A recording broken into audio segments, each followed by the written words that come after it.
This is my favorite rooftop in the city, at least one of them by far. And I'm pretty sure you can tell why. Aside from the trains and the gorgeous view and contrasting colors, you've got the market down there below. And these are actually the last trains of the night because it's just about 12:30 in the morning right now. But we have a little bit of a problem. Let me get off this rooftop here and share it with you. Okay, starting with this alley here, which is just a little bit of a visual treat on its own, albeit there is a really weird squeaky noise coming from the dark alley of terror and doom, which we certainly aren't going down. We'll go this way for now. So Tokyo is changing at probably the fastest rate it has since the bubble. The literal face of the city is about to completely change.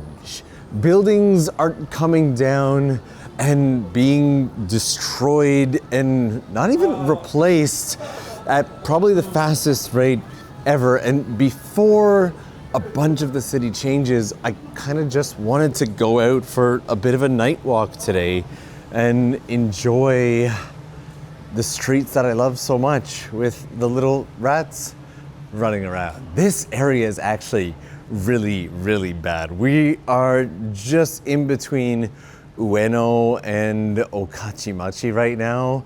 And because it's after last train and there are so many bars out here, the streets just fill up with rats all over the place. And it's a side of Tokyo that most people don't really expect or get to see unless you're out late enough, but they are quite literally just all over the place.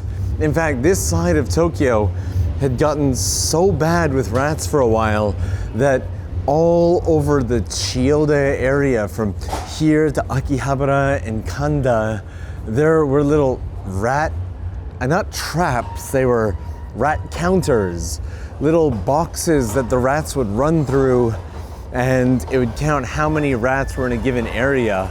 And a large part of it actually started off when the Tsukiji fish market closed down, and all the rats that were there kind of had no place left to go. So this is the entrance to the Ameyoko market area, and we've got everybody just kind of cleaning up for the night. All the last trains kind of being returned to the train depots up ahead. And we're just gonna kind of walk through the market and make our way from the Ameyoko area tonight down to the Akihabara area.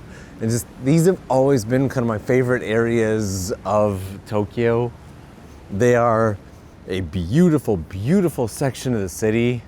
And with so much change looming, I thought I just wanted to capture as much of it in a quiet format as possible. If you've ever been to the Ameyoko market, you'll know it is typically not this quiet at all.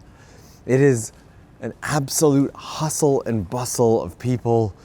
There's even under the tracks here, so we've got the track section up here, and underneath all through here is a whole extra market that is just filled with shops and stalls. That is, the entrances get really crowded with the other shops during the day, so a lot of people don't even realize that that market exists, but it has everything from little international supermarkets, leather stores, great places to get shoes, surprisingly.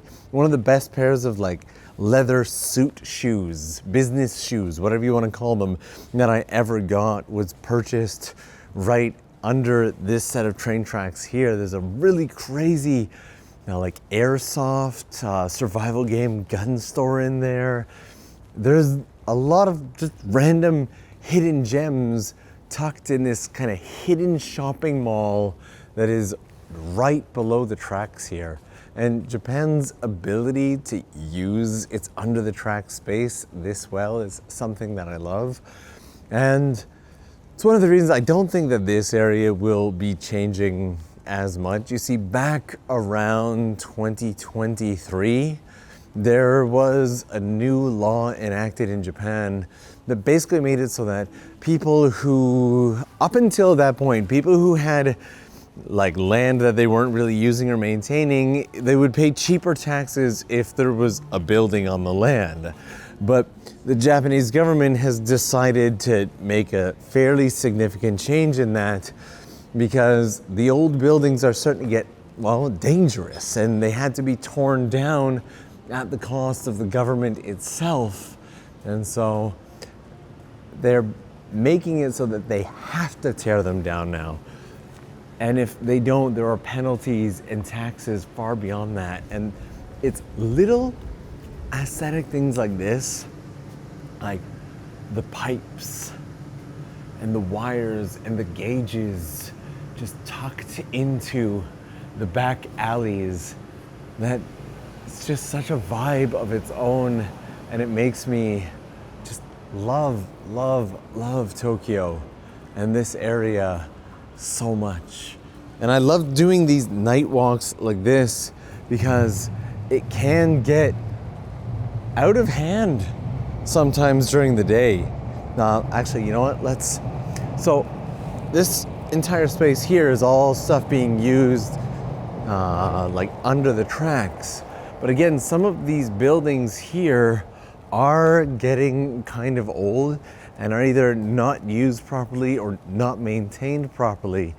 And as we've talked about in previous night walks, I think I did a night walk in Akihabara something like 2 years ago, and talked about how Japanese buildings, especially ones used for business, only have a shelf life of somewhere around 30 to 40 years because they can only handle so many earthquakes. And so you get stuff like this, where in one of the busiest markets in Tokyo, just the buildings here have gotten too old and need to be torn down. And so this is kind of what we're looking at tonight, just enjoying the views of the city before a whole lot more of this happens. In fact, if you get into some of the older, quieter, darker areas of Tokyo, like Nihonbashi and Ningyocho and stuff like that, you have old wartime buildings that have survived forever. And just somebody is holding on to it personally and has just never torn it down. And they've got these beautiful faces to the building, old, like the copper that's all turned green. And they're just, it's like looking into the past when you look at them. And a lot of these are going to change. Now, this is kind of a part of why I started these night walks to begin with, and the super early morning walks is just to capture all of these things, because the city is not gonna look like this forever. And then right now, these buildings can be built really close to each other because of the laws from when they were built. But for example, like these two buildings here are literally, they're touching, they're built together to be touching. Same with these two right here. But say, for example, this middle one needed to be torn down now, they actually have to leave a significant space in between the other buildings, which means whatever else is built here is going to be really kind of skinny and even smaller, which means the chances of them building something right away are really small. They'll probably wait until one or two of the other like buildings on the same block are torn down. Someone will try to buy out all of it in the process and build one bigger building. So a lot of these really tiny buildings all squeezed together in a small space are gonna start disappearing anywhere between the next 1 to 5 years, and within a decade, a lot of them could be gone and just replaced with much bigger mega buildings that'll be brand new.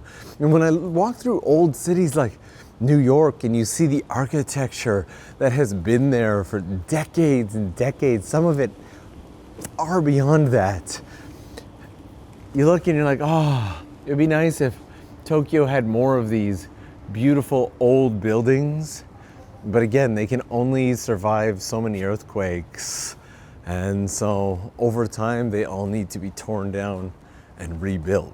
Now, The area of Akihabara is down this way, and we're gonna take some of the narrow back streets out there just to check out Akihabara. Right now, we're literally right at the Ueno Okachimachi station, and usually they close off the gate at night. Right now, let me just double check my watch. It is just before 1 o'clock in the morning, and so the metro trains should all be finished for tonight. Cross up here and head into the back streets over here. Have Okachimachi JR station right there. And then this is just a section of the Shitamachi and back streets that I really, really love. And it only gets brighter and more beautiful and more exciting as we get closer and closer to Akihabara. That area is just such a treat. Actually, this section right here is a really good example of this. So you've got this really old retro coffee on the second floor with a jewelry place on the first floor here. And this space here has just been turned into a 2-car parking lot because they would have to leave a pretty big gap in order to build a building there. So they're probably waiting for this building here to come down or one of the others around there so that they can build a significantly larger structure. Also, there's a little bit of a bicycle parking lot up here, and the neon sign here I love because there's not as much neon left in Tokyo as there used to be. When I got here, there was neon everywhere, but everything's starting to be replaced with LEDs and all the digital signage and everything like that. So to see the glowing, hazy, beautiful neon still is just something that makes me incredibly happy. Also, amazingly, as you may have noticed from the title, literally all of this is being shot right now on an action camera. It just blows my mind that action cameras have come this far. Let me give you a little bit of a comparison. Okay, so coming around this corner right here, this is what it looks like on the AcePro 2, this camera. And this is what the shot looks like on one of the leading action camera brands. In fact, even if I try and compare it to like my iPhone 15 Pro Max, the iPhone does pretty well, but still, the image and stabilization is just nowhere near what this is. I love it. Okay, we've got some really nice streets here with a fairly decent collection of older buildings, but this is all kind of great to me because as somebody who A, shoots a lot of night videos and B, probably uses action cams more than most people globally.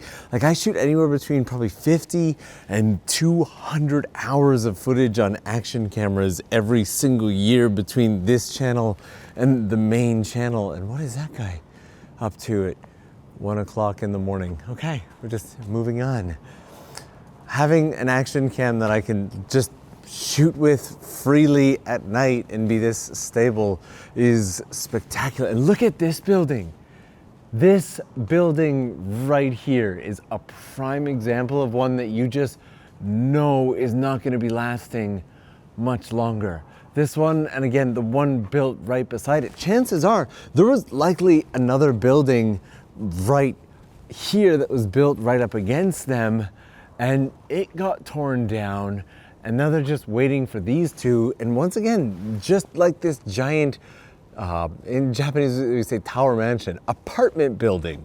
Just like this giant apartment building here, there will likely be either a bigger business or apartment building built there, depending on what kind of approvals and clearance they can get for the height of the building. But,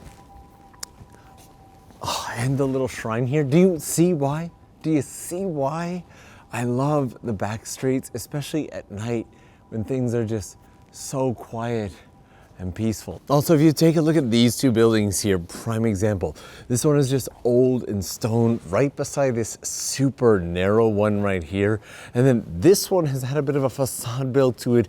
Likely might be used for parking, but the building itself is covered in fence and netting. And one of the greatest reasons for that is these are exactly the type of buildings that are likely to crumble in an earthquake.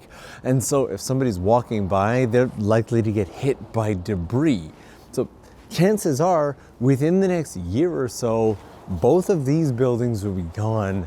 I wouldn't be surprised to see this one gone as well, but there is a light on there, which means somebody's either still using it as an office or potentially even a residence, but that is a pretty tiny building. And look how orange that street is. There is a tiny little narrow alleyway. The word we're looking for is narrow alleyway. And even this space is pretty big, but again, is just currently being used as parking as they're likely waiting for some of the other buildings to be torn down. This alleyway right here, I always make a point of making my way through this. Just look at it.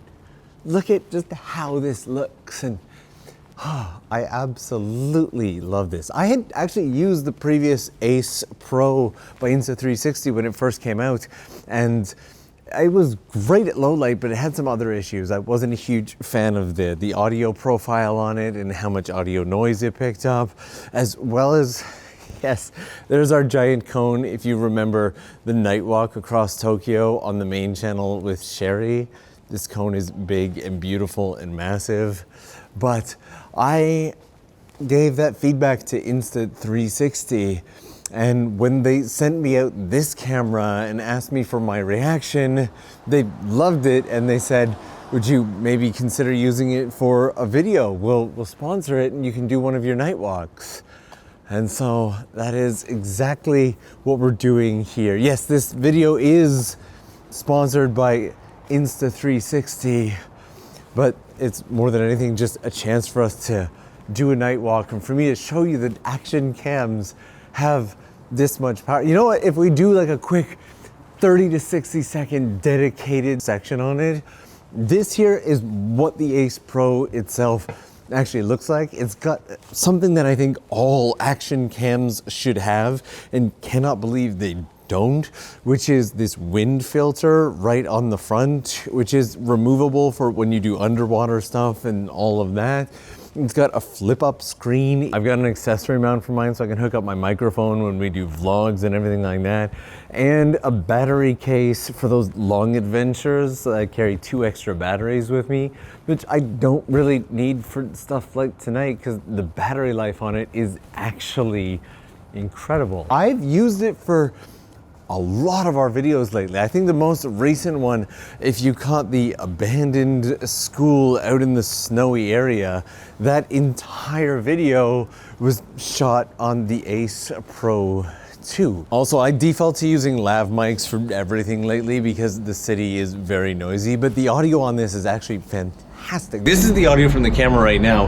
There are cars whipping by in the background, some weird hissing noise over here, and this tunnel is a bit of a wind tunnel. This alleyway is a bit of a wind tunnel, and I really just kind of wanted to show off my jacket because, well, look at it's an incredible jacket, and Akihabara is just down this way. Plus the stabilization always helps, and the field of view for these back narrow alleys and night walks. And actually, this building here is a perfect example of this because just a few months back, there was actually a building that came right up to the sides and right up to the edge of this here. But you can see how much of a gap is being left on the side there now and how much space is being left in front and compared to the other buildings. So when they want to rebuild something, they've got to leave much bigger spaces between buildings now to do that, which again makes for smaller buildings, so they need more space. So there's going to be a ton of empty lots all throughout Tokyo. But again, thank you to Insta360 for sponsoring a video that I would have done anyway of just walking through Tokyo at night and sharing the beauty of the city with everyone. The best part is still to come because Akihabara is just around the corner from here, and Akihabara is gorgeous. night or day, no matter what time. And I feel like I'm gonna have to play Frogger to get across it. Why is this road so busy at like 1:30 in the morning? What are you doing? Okay, we'll come out this way and we'll take a peek at the main strip of Akihabara. Because for as beautiful and colorful as it is, all of this is bound to make its way into change. There we go. Come across it. Like, you can see all the construction happening in the city itself. And just, this is the theme of Tokyo lately. From the streets and roads to the old buildings, it's just construction and change. And especially these kind of backstreet shitamachi areas, it's kind of sad for me because I've grown really attached to how they look, their overall feel and aesthetic. And believe it or not, do you see these generator lights here with just that one little light up at the top? I've mentioned this once or twice in the past, but can you guess how much each one of those costs? You may be shocked. I know I was. They are way more than I had ever expected them to be. One of those balloon lights here in Japan is around 10 grand for those. And did somebody just leave a bag of garbage in the middle of the street? Is there just a bag of garbage in the middle of the street? We're gonna find out. But again, you can see here, this building is a newer building, and unlike the buildings that come right up to the front edge, it's been pushed back a bit. There's a bit of space there, right? And I think we've seen like a ton of examples, and you get it. But you get the older buildings like this versus the newer buildings like this, and just the feel and general vibe of it is very, very different. And yes, somebody has left a bag of garbage. And so you get guys like this, he's gonna run right into it.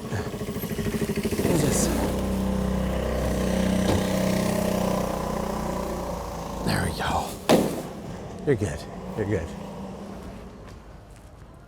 Huh, he's just parking in there. That is a dead end back there. There we are. So again, right now, there's like a little parking lot like this. And the most amazing thing is in the core of Tokyo, for a one single car space, like if this entire space was only for one car, like if the entire space started in front of this car and ended at the edges, it could still run between $1 and $10 million. Like you'll be lucky on the outskirts of Tokyo to get a single parking space for around $1 million. But a space like this, which, you know, technically the layout isn't perfect, could have fit more cars, would be an astronomical amount, especially in a core area like Akihabara. Don't come down there. There's definitely more down around here as well, but so much of this is just scattered with those old buildings. Anybody remember the mannequin? Those old buildings and now empty lots that are waiting for old buildings around them to come down. Like, look at this. How long do you think this building has been here? Honestly, like if you had to guess the age of this building, it's got tin shutters up there. It clearly has not been used forever. If you want to look it up on Google Maps, it is Soto Kanda Sanchome 8-2 in Chiyoda-ku. Like even these like metal grates here. Stuff like this, you look back and it feels like you're getting to enjoy the history of Tokyo, if you will. These old buildings that have just been left and nobody's using them, and then right beside it is a big old hard off and hobby off that we have done so many tours of. When the night started tonight, when I was heading towards the Ueno area, I actually had clear skies and could see stars. And it's always a bit of a pleasure to look up in Tokyo and see the stars. The core section of Akihabara is down this way, so we'll make our way down there. I've been meaning to come back and do another night walk in the Akihabara area. The last one that we did out here was a much more edited and put together video on the main channel, and I really enjoyed that. I will link that one at the end if you want to check it out. But this one here, I just kind of wanted us to walk around and enjoy things as they are. Less cuts, less fancy edits, which is why I put this one up here on the Tokyo Lens Explore channel. And it's way too early for garbage trucks. Garbage trucks typically don't start hitting the streets of Tokyo until somewhere around 2 or 3 in the morning. And you got a group over here just hanging out doing the Akiba thing. The garbage trucks don't typically start hitting the streets until 2 or 3 o'clock in the morning. This is a trading card shop vending machine by the TCG vending machine shop. Those are the words that I was looking for. And it looks like we've got, yeah, Pokemon cards, the expensive trainers, and everybody's vending machine winnings over there. Look at that. We can go from bright, right back into the night. Do you see why I love this so much? Even on like my main camera, I would have just had to make so many adjustments between those, and it would not have been such a smooth. I just love it. I absolutely love the simplicity of just being able to hit a button and shoot. And these kind of shops here, so this shop is kind of like a tool and parts shop.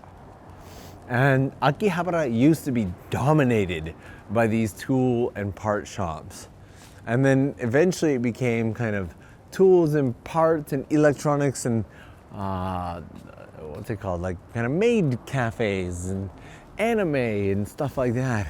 And there's a very hardcore group that now that there's so many maids touting on the street and so many different types of cafes that don't feel like Akihabara is what Akihabara once was. And well, the nature of things is that they change, but Akihabara was kind of always like this. You see, even before the maids, Akihabara was filled with idols.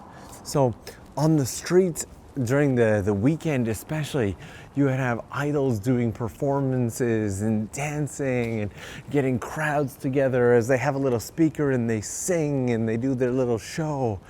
And eventually that became illegal to do just random street performances. In fact, in Tokyo, the last time I checked, which was quite a while ago, so don't quote me on this, you needed a license called the Heavens Artist License. And you've got to apply for it, and you get approval to be one of Tokyo's quote-unquote Heavens Artists. And I always like the mandarake here, and almost always find something in the window that I want and then come back.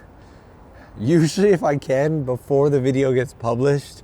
Like, look at these Simpsons stuff. I'm not gonna come back and get them, so if you wanna grab them, they're up for grabs.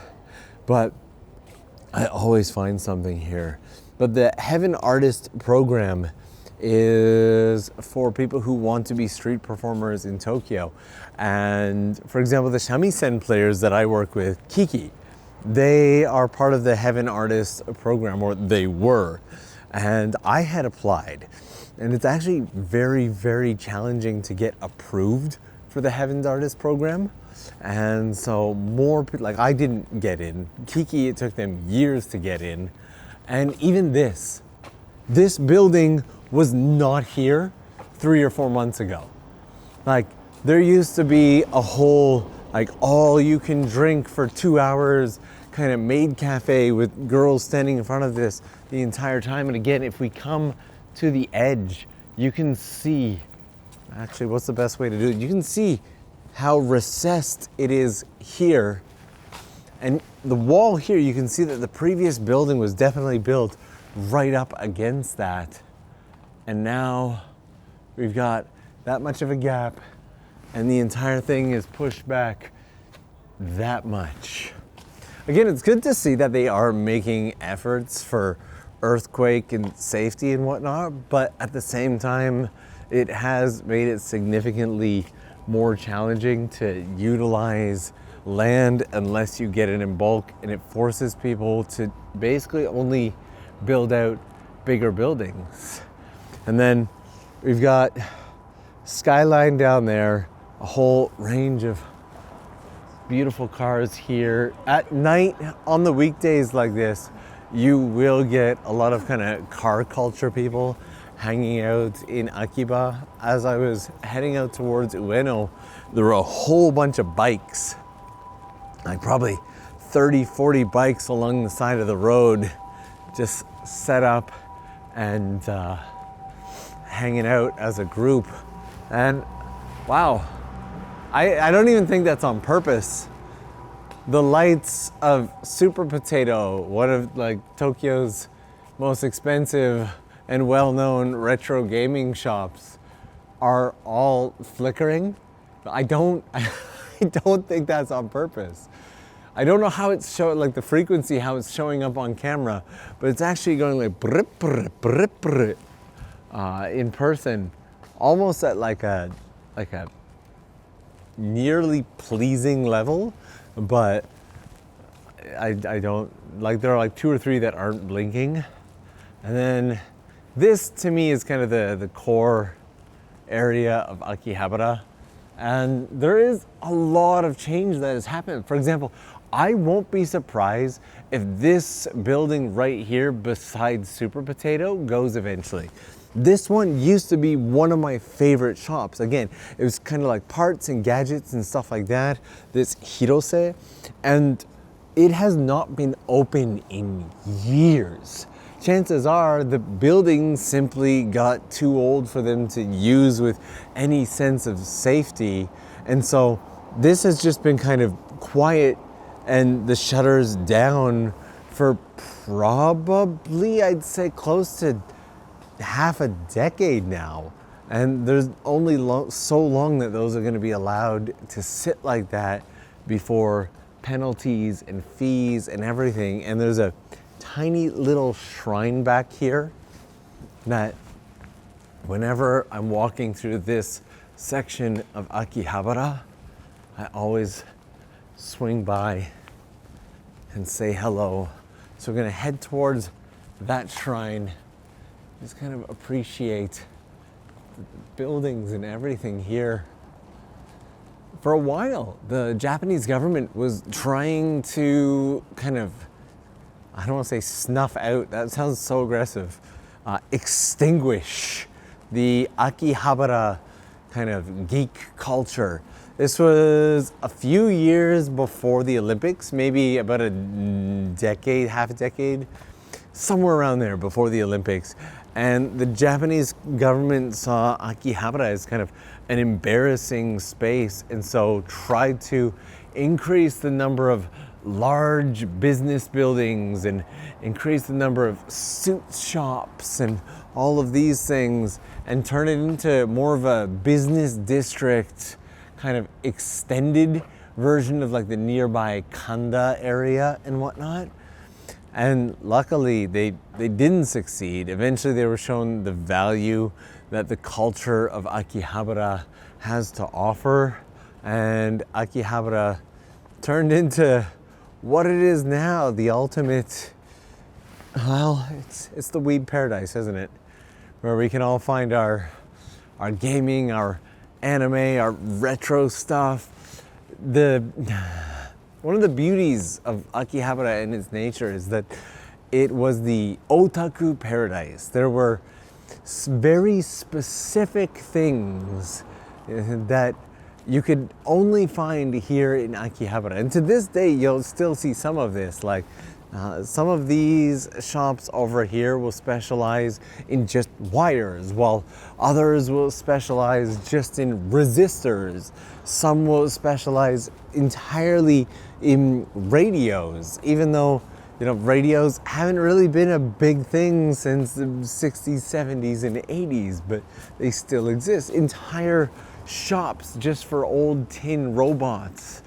And while there's a lot less specific otaku shops now, you see, Tokyo itself kind of turned into the city where you could go to any area and find something specific. I put together a video on like shopping Tokyo because if you go to Ogawa Machi, for example, that is the snowboard and skiing area. Down the road in Jimbocho, the entire city of Jimbocho is just a giant book town. There are books everywhere. When we were walking through Okachimachi, you probably noticed a lot of jewelry stuff. That is the jewelry capital of Tokyo.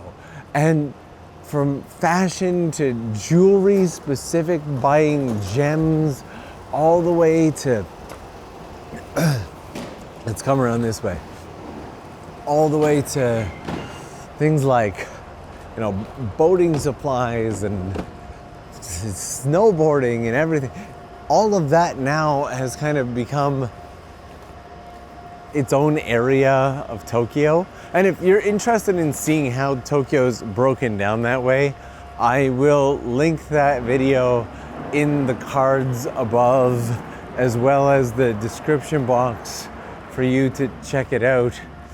And this brings us right to the space where Shimayama-san's shop used to be under the tracks here. And we have a night maid over here, which blows my mind because we're somewhere around 1:30 in the morning right now. There is next to nobody around, and there is still a night maid standing out touting at this time. And it makes me wonder, like, a lot of these will be holding signs that say Nomi Hodai, like all you can drink maid cafe at 1:30 in the morning. I've never had the courage to just ask or go, but the curiosity most certainly exists. And this light refuses to change while all the others are red. So this is me committing a crime on camera. So if y'all want to report me, this is the proof you need right here. It's on camera.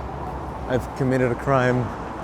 And then over here, Manseibashi, where it used to be a station, and there's still to this day a hidden Ginza Line platform underground that the Ginza Line still passes through, has like a little secret cafe and whatnot in there.